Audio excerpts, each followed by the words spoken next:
శుభకార్యాలకు పూజార్ల కోసం వెతుకుతున్నారా? పూజారీస్.com లో అతి తక్కువ ధరలకే పూజార్లను ముందే బుక్ చేసుకోండి. వెంటనే కాల్ చేయండి. వీక్షకులందరికీ నమస్కారం. అందరికీ కూడా నూతన ఆంగ్ల సంవత్సర శుభాకాంక్షలు. ఈ 2024వ సంవత్సరం అందరి యొక్క జీవితాల్లోనూ కూడా చాలా చక్కటి ఫలితాలను ఇచ్చి అందరికీ కూడా ఆయురారోగ్య అష్టైశ్వర్యాలు కూడా సిద్ధించాలి అని చెప్పి మనస్ఫూర్తిగా భగవంతుడిని ప్రార్థిస్తూ సింహరాశి వారికి ఈ 2024వ సంవత్సరం ఏ విధమైనటువంటి ఫలితాలను ఇవ్వబోతూ ఉన్నది అనేటువంటి విషయాన్ని ఈ వీడియో ద్వారా క్లుప్తంగా తెలుసుకునేటువంటి ప్రయత్నం చేద్దాం. ముఖ్యంగా సింహరాశి వారికి గత సంవత్సరం చాలా బాగున్నది. 2023వ సంవత్సరం కొంత మెరుగైనటువంటి ఫలితాలే వచ్చాయి. ఎందుకంటే అటు గురుబలం ఉండడం, అలాగే రాహు భాగ్యస్థానమందు సంచారం చేసినప్పటికీ నవంబర్ దగ్గర నుండి అష్టమ స్థానంలోకి వచ్చారు. కేవలం ఒక నెలే రాహు కొంత ప్రతికూలంగా ఉన్నారు కాబట్టి ఆ ఫలితాలు కొద్దిగా పర్వాలా. గురుబలం ఉన్నన్ని రోజులు కూడా ఏ విధమైనటువంటి ఇబ్బంది ఉండదు. మరి ఈ సంవత్సరంలో గనక పరిస్థితుల్ని బేరేజు వేసుకుంటే ఈ సంవత్సరంలో అష్టమ రాహు యొక్క ప్రభావము ఈ రాశి వారిని ఇబ్బంది పెట్టడానికి అవకాశం ఉంటుంది. దానికి తోడు గురుబలం అనేటువంటిది తగ్గిపోతుంది. శనేశ్వరుడు ఏమీ కూడా అంత బలంగా ఉన్నటువంటి గ్రహం కాదు. సప్తమ స్థానంలో ఆయన మిశ్రమమైనటువంటి ఫలదాతగా ఉన్నారు. అయితే ఒక మంచి విషయం, ఇందులో కూడా ఒక మంచి విషయం ఏంటి అంటే ఈ సంవత్సరంలో మే నెల వరకు కూడా గురుబలం ఉంటుంది. ఆల్మోస్ట్ అర్ధ సంవత్సరం పాటు గురుబలం ఉంటుంది 2024లో. మే వరకు గురుబలం ఉన్నన్ని రోజులు కూడా సింహరాశి వారికి ఎదురు ఉండదు. వారికి ఏ విధమైనటువంటి ఇబ్బంది లేదు. ఇప్పుడు ఈ సంవత్సరం నవంబరు, డిసెంబరు ఈ 2 నెలలు ఏ విధంగా అయితే గడిచాయో ఆ మాదిరిగానే ముందుకు వెళ్ళిపోతుంది ఈ సంవత్సరం. ఈ మే నెల వరకు 2024 వరకు కూడా. కాబట్టి ఈ మే నెల 1వ తారీఖు వరకు గురుబలం ఉన్నన్ని రోజులు ఈ రాశి వారికి ఏ విధమైన ఇబ్బంది లేదు. ఎప్పుడైతే గురుడు తప్పుకుంటారో దశమ కేంద్రంలోకి గురుని యొక్క సంచారం ప్రారంభమవుతుందో, చాలామంది ఈ శాస్త్రం మీద అజ్ఞానంతో వారు మాట్లాడేటువంటి మాటలు ఎలా ఉంటాయంటే గురుడు 10వ ఇంట్లో చాలా శుభ ఫలితాలు ఇస్తాడని. అసలు వాళ్ళకి గోచారానికి జాతకానికి తేడా కూడా ఏమీ తెలియదు సరికదా. కనీసం ఏ ఋషి వాక్యం చెప్తున్నారో కూడా తెలియనటువంటి పరిస్థితి. ఋషిప్రోక్తమైనటువంటి ఈ జ్యోతిష్ శాస్త్రము, ఈ వేదానికి సంబంధించినటువంటి అంగంలో ఇష్టం వచ్చినట్టు మాటలు మాట్లాడితే ఆ ఋషి శాపం అనేటువంటిది ఖచ్చితంగా తగులుతుంది. కాబట్టి జ్యోతిష్యంలో ఏ మాట మాట్లాడినా ఇప్పుడు రుక్కు, మనం వేదంలో ఏది చెప్పినా ఒక రుక్కో లేకపోతే ఒకటి ఏదో ఒకటి మనం ఆ వేదానికి సంబంధించింది చెప్తాం. అలాగే జ్యోతిష్యానికి సంబంధించింది చెప్పేటప్పుడు ఆ శ్లోకాన్నో ఋషివాక్యాన్నో ఉటంకరించి చెప్పబోతే ఆ చెప్పినటువంటి దోషం ఇష్టానుసారంగా మనం మాట్లాడితే ఆ ఫలితం వాళ్ళకే వెళుతుంది. అందువల్లనే ఎప్పుడు కూడా అది మంచో చెడో, ఇప్పుడు ఒక లైఫ్ మీ జీవితంలో వచ్చేటువంటి కష్ట నష్టాలని మీరే భరించాలి.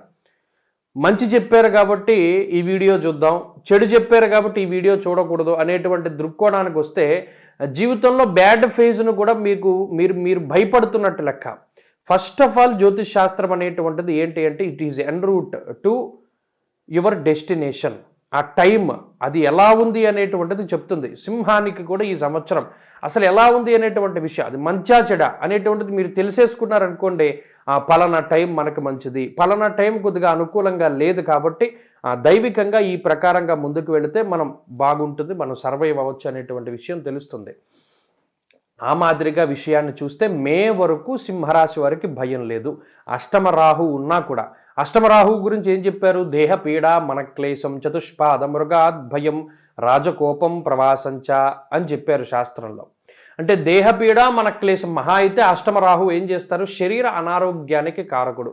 అది పెద్ద పెద్ద అనారోగ్యాలను కూడా చెప్పలేం, కానీ విషపూరితమైనటువంటి జంతువులు, విషతుల్యమైనటువంటి ఆహార భక్షణ, అలాగే గ్యాస్ట్రిక్ సమస్యలు, పిత్తాశయానికి సంబంధించి అంటే గాల్ బ్లాడరు ఇటువంటి ఉంటాయి చూస్తారు, థైరాయిడ్, లేకపోతే దీర్ఘకాలికంగా ఉండేటువంటి వ్యాధులు ఉన్న వాళ్ళు ఉంటారు, షుగర్లు, బీపీలు, ఇటువంటి వాళ్ళు మాత్రం కొంత జాగ్రత్తగా ఉండాలి.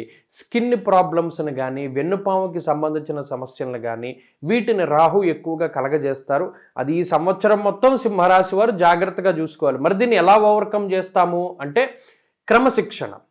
రాహు ఎప్పుడూ కూడా మీకు బద్ధకాన్ని కలిగించి క్రమశిక్షణ రాహిత్యంగా ఉండేలా చేస్తారు. దాన్ని అధిగమించి మీరు మీ శరీరాన్ని కష్టపెట్టుకుంటే ఉదయాన్నే 4:30కి లేవడం, లేచిన తర్వాత వ్యాయామం చేసుకోవడం, మీ పనిని తొందరగా ప్రారంభం చేయడం, ఇటువంటివన్నీ.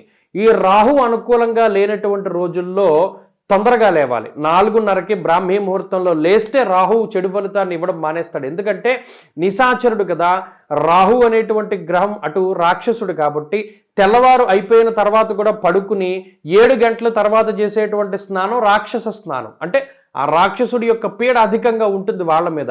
బ్రాహ్మీ ముహూర్తంలో లేచి కాలకృత్యాలు తీసుకుని స్నానం చేస్తే రాహు యొక్క పీడ పోతుంది. కాబట్టి ఈ సంవత్సరం మొత్తం సింహరాశి వారు చేయవలసింది ఏంటి అంటే క్రమశిక్షణతోటి జీవనాన్ని గడిపితే రాహు ఏ విధంగానూ బాధించడు.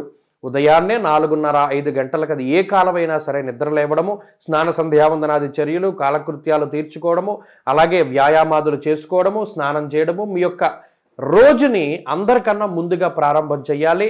అలాగే రాత్రి కూడా తగినటువంటి రీతిలో బాగా రాత్రి వరకు మేలుకోకుండా తొందరగా పడుకోగలిగితే రాహు యొక్క పీడ నుండి బయటపడిపోతారు. అష్టమ రాహు యొక్క ప్రభావం మిమ్మల్ని ఏమీ చేయదు. అసలు ఏ విధమైన జపాలు హోమాలు కూడా అక్కర్లా, చాలా సింపుల్ రెమెడీ ఇది.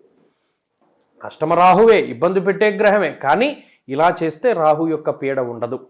రకరకాల ఉంగరాలు, రకరకాలైనటువంటి జపాలు, మాలలు ఇవేం ధరించక్కర్లా, ఇది చేస్తే చాలు. దాంతో అష్టమరాహు పీడ పోయింది. ఇక గురుబలం, మే 1వ తారీఖు వరకు గురుబలం ఉంది కాబట్టి అటు ఆయుర్భాగ్యాలకి కానీ, సౌభాగ్యానికి కానీ, శుభ కార్యక్రమాలకి కానీ, ధనార్జనకి కానీ, ఉద్యోగాభివృద్ధికి కానీ గురుడు దోహదం చేస్తారు. మరి దశమ కేంద్రంలోకి గురుని యొక్క సంచారం ప్రారంభమవుతుంది. ఎప్పుడు? మే 2వ తారీఖు నుండే. గురుడు దశమంలో ఉండగా ఏం చెప్పారు? ధాన్య నాశో ధనచ్ఛేదం వృధా సంచరణం భయం. అనవసరమైనటువంటి భయాలు అధికంగా ఉంటాయి అని చెప్పి శాస్త్రంలో చెప్పారు. అలాగే ధాన్యనాశ ధనచ్ఛేదం, కొన్నదే కొనుక్కుంటారు, ఉన్న ఆస్తిపాస్తులు తగలేసుకుంటారు, జాగ్రత్తగా చూసుకోవాలి అని చెప్పినటువంటి మాట కూడా దాంట్లోనే వాడారు. కాబట్టి అనవసరమైనటువంటి ఇన్వెస్ట్మెంట్ల జోలికి వెళ్ళకూడదు, అది చెప్పింది. దశమ కేంద్రంలో గురుడు సంచరిస్తూ ఉండగా సింహరాశి వారు చేస్తున్నటువంటి ఉద్యోగాలను వదిలిపెట్టి కొత్తగా వ్యాపారాలు ప్రారంభం చేయకూడదు అనేటువంటిది శాస్త్రవచనం. ఇది బాగా గుర్తుపెట్టుకోవాలి. చేసేటువంటి ఉద్యోగాన్ని సవ్యంగా చేసుకోవడమే, అకారణంగా ఉద్యోగాన్ని వదిలిపెట్టడం కానీ, కొత్తగా మీకు అవగాహన లేనటువంటి వ్యాపారాన్ని ప్రారంభం చేయడం కానీ చెయ్యకూడదు. కానీ ఆలోచనలు మొత్తం అదే మాదిరిగా వస్తాయి, దాన్ని కంట్రోల్ చేసుకోమన్నారు. అలాగే అనవసరమైనటువంటి భయాలకి కారకుడు కాబట్టి ఆ భయాన్ని తగ్గించుకునేటువంటి విధంగా ముందుకు వెళితే చక్కగా గురుడిచ్చేటువంటి చెడు ఫలితాల నుండి కూడా మీరు బయటపడడానికి అవకాశం ఉంటుంది. ఇక సప్తమ స్థానంలో శనేశ్వరుడు మిశ్రమ ఫలదాత. ఈ సప్తమంలో శని ఉపయోగపడేటువంటి వారు కూడా ఉన్నారు. ఎవరయ్యా అంటే విదేశీయానం చెయ్యాలి, విదేశాల్లో స్థిర నివాసం పొందాలి, విదేశంలో గుర్తింపు అంటే అక్కడ ఏమైనా గ్రీన్ కార్డులో ఇంకో కార్డులో ఏదైనా పొందాలి, లేదా విదేశాల్లో ఇల్లు కట్టుకోవాలి, విదేశంలో వివాహం చేసుకోవాలి. ఇలా దేశాంతరం సంస్కారాల కోసం ఎవరైతే తాపత్రయపడుతూ ఉన్నారో సింహరాశి వారు, వారికి మాత్రం ఈ గ్రహస్థితి చాలా ఖచ్చితంగా ఉపయోగపడుతుంది. శనిచ్చేటువంటి ఫలితాలు వారికి మాత్రమే ఉంటాయి. మిగతా వారందరూ కూడా ఈ విద్యార్థులు కానివ్వండి, ఉద్యోగస్తులు కానివ్వండి, వ్యాపారస్తులు కానివ్వండి, లేదా స్త్రీలు కానివ్వండి, మరీ ముఖ్యంగా ఈ సంవత్సరం ఆరోగ్యం పట్ల శ్రద్ధ వహించాలి. అనవసరమైనటువంటి ఖర్చులు పెట్టుకోకూడదు. వివాహాది శుభ కార్యక్రమాల విషయంలో చాలా జాగ్రత్తగా ఉండాలి. అలాగే ఏ పని కూడా వాయిదా వేసుకోకూడదు. శరీరాన్ని కొంచెం శ్రమ పెట్టైనా సరే పనులు పూర్తి చేసుకోవాలి అనేటువంటి విషయం. ఏది కూడా ఎప్పుడూ చేసేటువంటి పనిని కొత్తగా చేద్దామన్న ఆలోచన వచ్చింది అంటే అది చేయకూడదు, మానేయాలి. ఆ విషయం దృష్టిలో పెట్టుకొని కుటుంబ సభ్యుల యొక్క ఆరోగ్యాన్ని కాపాడుకుంటూ ముందుకు వెళ్ళాలి. ఎందుకంటే ఈ సంవత్సరం గ్రహస్థితి బలహీనంగా ఉన్నటువంటి రాశి ఏదైనా ఉంది అంటే అది సింహరాశి. కాబట్టి కొంత జాగ్రత్తగా ఉండగలిగితే ఈ సంవత్సరం ఖచ్చితంగా ముందుకు వెళ్ళగలుగుతారు. అన్నింటా కూడా విజయాన్ని పొందగలుగుతారు. మరి ఏం చేయాలి ప్రతిరోజు అంటే ఇందాక చెప్పినటువంటి నియమాల్ని పాటిస్తూ ప్రతిరోజు ఆంజనేయ ఆరాధన అధికంగా చెయ్యండి. ఆంజనేయ స్వామి సమస్త దేవతా స్వరూపం కాబట్టి ఆయన అనుగ్రహం గనక ఉంటే మంచి ఫలితాలు వస్తాయి. సాధ్యమైనంత వరకు ఆదివారం నాడు మినుములు దానం చేయడానికి ప్రయత్నం చేయండి. మినపప్పు, మినుములు దానం చేస్తూ ఉండడం ద్వారా కూడా రాహు యొక్క పీడ అనేటువంటిది తగ్గుముఖం పట్టడానికి అవకాశం ఉంటుంది. ఆంజనేయ స్వామి సింధూరాన్ని ధారణ చెయ్యండి. ఆంజనేయ అష్టోత్తరం కానీ, హనుమాన్ చాలీసా కానీ, సహస్రనామాలు కానీ, పంచముఖ ఆంజనేయ స్తోత్రం కానీ దేన్నైనా సరే పారాయణ చేస్తే మంచి ఫలితాలు సింహరాశి వారు పొందగలుగుతారు. స్వస్తి.